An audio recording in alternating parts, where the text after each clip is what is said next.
នេះខ្ញុំបានមកបូមទឹកស្រះក្រោយផ្ទះដើម្បីចាប់ត្រីដោយសារទឹកវាកាន់តែតិចទៅអញ្ចឹងទៅយើងត្រូវបូមដើម្បីចាប់បើសិនជាយើងអត់បូមទេគឺគេមកលូតចាប់ឬក៏ត្រីហ្នឹងវាទឹកតិចទៅវាកណ្ដាលទឹកយកត្រីមកអស់អញ្ចឹងយើងបូមដើម្បីចាប់ត្រីសម្រាប់បងប្អូនចាំមើលតើត្រីច្រើនឬអត់ចាំមើលបងប្អូនគ្នាតើមានច្រើនឬអត់ហើយបងប្អូនជួយចាប់ទាំងអស់គ្នា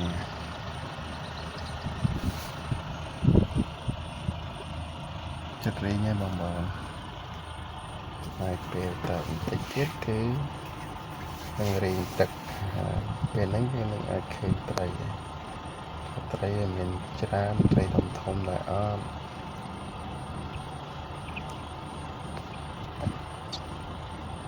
សំខាន់ហ្នឹងគឺថាទឹកតិចទេប៉ុន្តែយើងបូមរៀងយូរដែរព្រោះម៉ូទ័រយើងបូមដោយប្រើម៉ូទ័រមិនមែនប្រើម៉ាស៊ីនទេដោយសារតែម៉ាស៊ីនវាបាក់លើកចុះលើកឡើងដោយសារច្រាំងស្រះវារៀងជ្រៅដែរអញ្ចឹងទៅខ្ញុំដាក់ម៉ូទ័រនេះគឺដាក់ម៉ូទ័រដើម្បីស្រោចដំណាំសម្រាប់បូមស្រោចដំណាំជារៀងរាល់ថ្ងៃប៉ុន្តែដោយសារទឹកតិចទៅយើងបូមព្រីងដើម្បីចាប់ត្រីតែម្ដងចិត្តនេះណា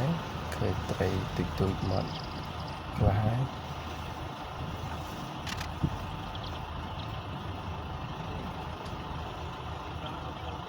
ដោយសារមានអ្នកថតឲ្យថតដោយខ្លួនឯងអញ្ចឹងវាពិបាកក្នុងការដែលយើង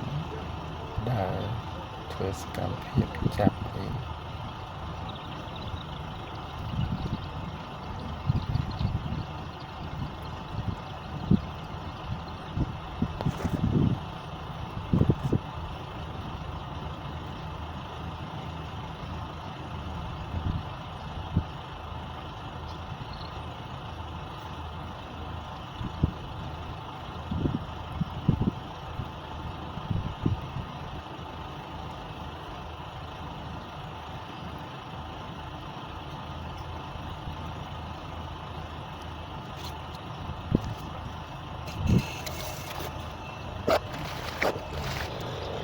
តាមម៉ូទ័រមួយវារៀងយឺតពេកអញ្ចឹងដាក់ថែមមួយទៀតដើម្បីជួយព្រីង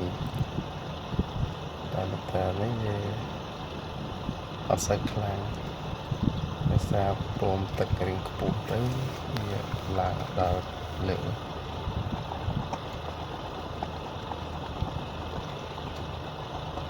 ទីញ៉ាំបងប្អូនឃើញត្រីតិចទេ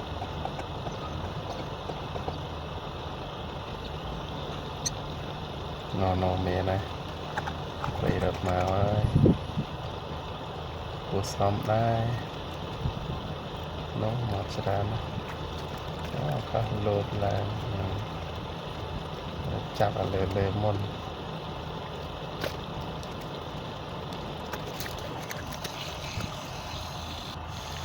ត្រីរីងហើយបងប្អូនមកជួយចាប់ត្រី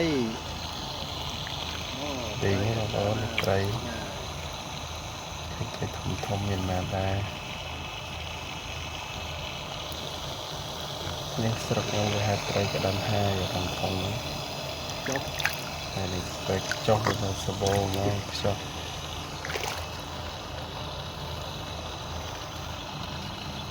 ត្រីទូករីងហើយបងប្អូនរីងហើយអាចចាប់បានត្រីចុះក្បាលម៉ងអើយធំណាស់នេះ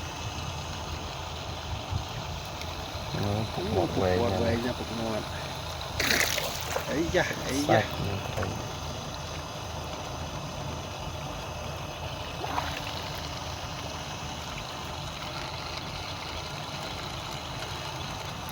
្វើមហូបទៅឆ្ងាញ់មកមកឆ្ងាញ់ណាស់នេះសាច់ទៅមកនេះ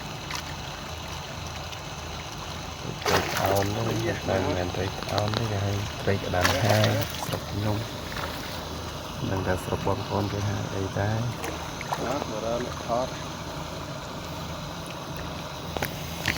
ហ្នឹងហើយបងប្អូនចឹងសកម្មភាពការបូមត្រីរបស់ខ្ញុំគឺថតបានតែប៉ុណ្្នឹងទេព្រោះអី